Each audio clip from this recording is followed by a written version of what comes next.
The Mazda CX-5 has been with us for quite some time, with the KF generation going as far back as 2017. But a good car is a good car is a good car, and the CX-5 still remains a strong contender in the C segment category. But with this facelifted version upon us, we're going to find out today what exactly has changed and is it still relevant? Now, Greg, before we get on with the video, let us just do a breakdown on what are the variants available for the facelifted Mazda CX-5. So the range-topping CX-5 2.5 Turbo, which is the one that we have right here, followed by the 2.2 Diesel, 2.5 NA, 2-litre high, as well as the 2-litre entry level. Now, prices should pop up somewhere right about here. Now, here, a table. So click pause if you need to get a good look. Yeah, so with that out of the way, let's get on with the video.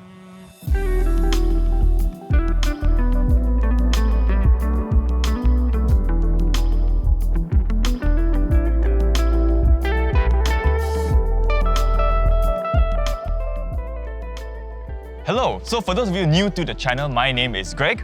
And my name is Adrian and for WapCar.my, and I'm all about the details. Greg, we have with us the facelifted Mazda CX-5. What do you think of the updated exterior? So looks-wise, for me, I like the updated grille, and we have these new LED DRL signatures, which for me makes the car look a bit more sharper and a bit more modern, but not too much of a departure. And over to the rear, we also have the same motif repeated, that same segmented LED designs. I think it looks fantastic at night, actually. So yeah, all in all, nice evolution, but at least not too much of a jump. Okay. Well, personally, I think that the second generation CX-5 has always been a stunner. Yep. You know, it's the right dusting of athleticism in a family SUV package, which I think is very attractive to a lot of people. And, you know, I agree with you, Greg, saying that the new updated design is smarter, sharper. However, I feel that it's a little bit underwhelming in person as compared to in photos. And I can tell you why. Why? Yep. You see, in other markets, right, they have this grille surround finished in gloss black, as are the plastic claddings around the body claddings on the car. Okay. So I think it complements the new grille and the sharper headlamps a lot better, giving it that more aggressive, angry look. However, there's also certain variations whereby they have the body cladding in body painted color. Oh, so the entire part, lower lip, side body claddings, all finished in body painted. I mean, it sounds weird, but it's oddly intriguing to me. So I feel that this, like I said, it's a bit underwhelming. Right. Okay, so stepping aside, the overall architecture still quite familiar, but which is no big deal, because for me, I've always liked how the Jin Bai Tai philosophy means that you get an interior that's not very distracting, so the driver, i.e. you, can really focus on the task of driving. Kan? So what we have, okay, look ahead, we've got a 7-inch TFT semi-digital cluster, standard on the 2.5 high and above. Steering wheel, same old lah, not that big of a deal breaker, but the seat ventilation features, these are the ones, these new add-ons are very, very good. I like these very much. Like in our climate, these are godsend. Yeah, it's perfect. Okay, now these seats, they feature a new sculpture to better hold you in place, reduces fatigue, and cushions your bum more delicately. Right. So what it means that you can feel, you see here the padding materials, it's a lot softer, it's a lot more supple, and the new seat sculpture, right, it's meant to hold your spine in a natural S-shaped curve. Now what this means that is it allows you to relieve the pressure points from your back and allows your pelvis to be set firmly. It's set right, and gives you a solid foundation for your spine to hold your back, your neck, your head better. It's more grounded lah, basically. It's more grounded, you're seated more naturally, and it's more ergonomic for the human body. And the benefit is that on long distance journeys, you face less fatigue. You're able to hold yourself better in place as you're driving. You know, there's not so much movements, head movements and all that, so you don't feel sore anywhere on your body. Most importantly, in the case of an accident, unfortunate event, you have less risk of having a whiplash. Because your neck is already, you know, more solid, it's more firm. And it's natural. It's natural, it's naturally more solid. So Greg, seated in the back seats of the CX-5 facelift, I have the front seat adjusted to my usual driving position and I'm 175 cm tall. I have about 2 and a bit tennis balls worth of knee room. Space in the footwell is aplenty. I'm very happy that I'm able to really comfortably slot my feet underneath the front seat for a more comfortable seating position. And headroom is quite decent. I have about 2 tennis balls worth. Now, of course, someone of my average Asian, Malaysian height, of course, is sufficient, very comfortable. But for you, Yes. For me, it's a bit of a tight squeeze, I must admit. I mean, the headliner, okay, it's not dark colored, so that helps visually. But overall, space is space. It's not that much. Yeah, because you are 180... 4 cm tall. 4 cm tall, So if all your family members are about my height, then you might want to think twice about getting this as a family car. A bit of a challenge. But however, the amenities in here, I think I'm very happy and pleased with. Rear back pockets, air vents, center armrests, and like 2 cup holders, and a place for you to kind of stow your phone over here, because the USB charging ports are located inside here, so it's very elegant and it's very tidy. 2 USB-A ports. 2 USB-A ports, so you can put this and settle. Very nice. And yeah, you can recline the rear seats ever so slightly for a more comfortable seating position.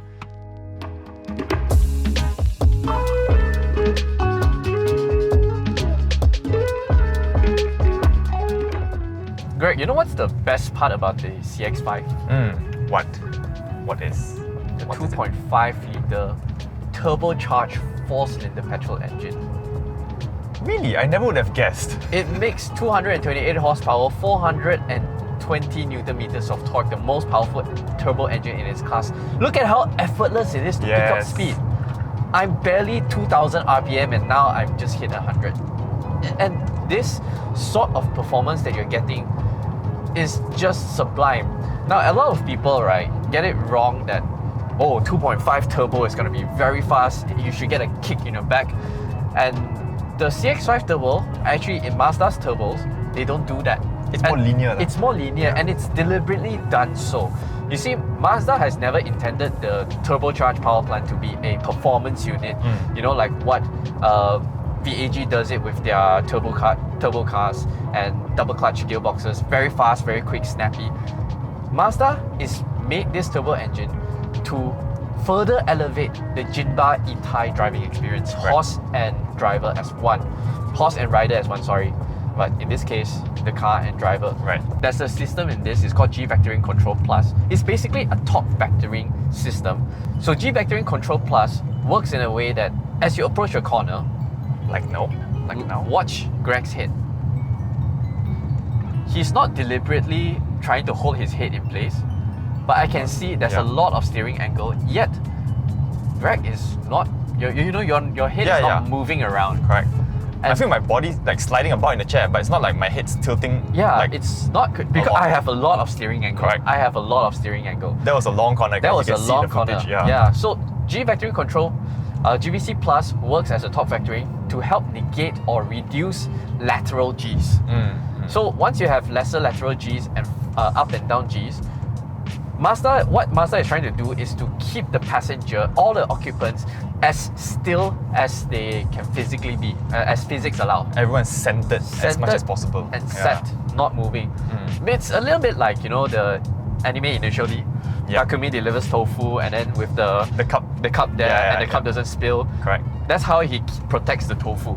And it's the same idea and concept in Mazda cars. Protecting the tofu. Protecting the tofus in the car. The tofus in the car. So everything about it, the engine, the GVC, the torque vectoring, the whole lot is made for passenger comfort. Correct.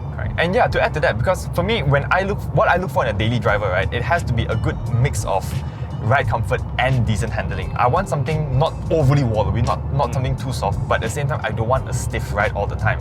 So with this, I feel that the primary ride quality, when you hit potholes, your usual rough surfaces, those short, sharp speed breakers, those ones, doesn't really upset the car at all. So they've done a very well job at tuning out the suspension.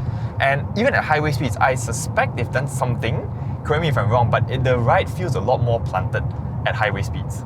Yes. That's because in the CX-5 facelift range, right, Mazda has revised the suspension damping settings. So what this means is that they have done their best to drastically reduce high frequency movements. So what I mean by high frequency movement is that small little judders and movements as you approach on these kind of uneven surfaces. You know how some cars you feel it in your steering, like the car keeps on moving about, very fine. Usually you don't take notice of it. But after driving the CX-5 facelift, I'll be like, oh wow, okay, so the improvements that they've made is very obvious, and as a driver, you'll immediately appreciate it. And speaking of Mazda being a premium, offering and giving a premium driving experience. You hear that? Oh, yes. Nice. Double glazed front windows. Only car in the segment. Only kind of segment. Only car in the segment.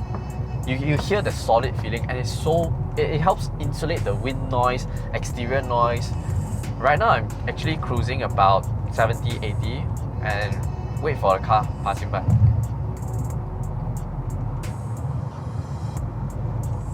Sublime. Nothing. Barely hear it.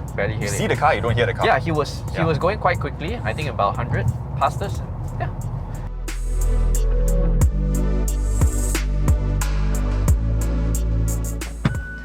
Alright.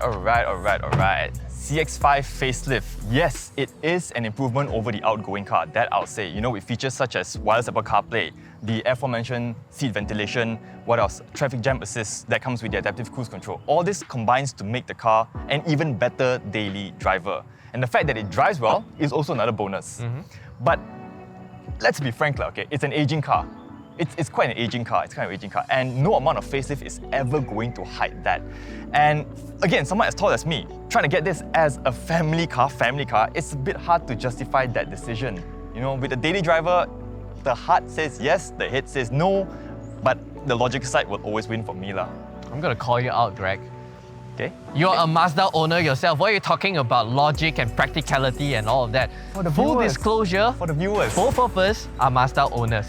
Yes. Right? Greg drives a Mazda as well. I drive a Mazda. And as you said, if you want to be completely logical, completely practical, one would have went for the CR-V. With the latest tech, it's newer, all the amount of space. More space. Bigger Everything boot, you yes. ever need in an SUV. Correct. But Mazda has always appealed to the niche. They have something, a zing, you know, a very unique zing that just speaks to geeky people like us. It's emotional lah. You can't put it down on paper. It's You emotional. can't put it it's down emotional. on paper. It's a very intangible feeling that you get from the material selection, the way the cabin is laid out, the colors, how the car drives, the steering feel, how it interacts with you.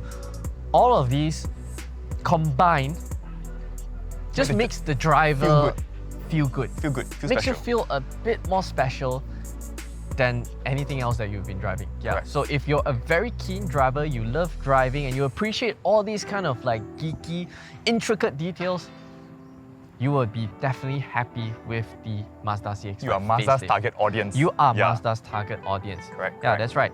So in terms of the variant recommendations, I would recommend you to go for the 2-litre high, 2.5 turbo or the 2.2 diesel. Frankly speaking, the 2.5 and the 2.2 diesel, it's giving you that power, that torque. Correct. But if you only need a car, a SUV, family, daily driver, I think the 2-litre high is More than enough. sweet More spot, than enough. sweet spot in terms of pricing and all of that. Correct. But really, this is my pick. It's a good car. It's a good car. 2.5 turbo. So yeah, let us know in the comment section below what do you think of the Mazda CX-5 facelift. As always, thanks for watching. We hope you enjoyed this video. Make sure to subscribe to our YouTube channel for more videos like this.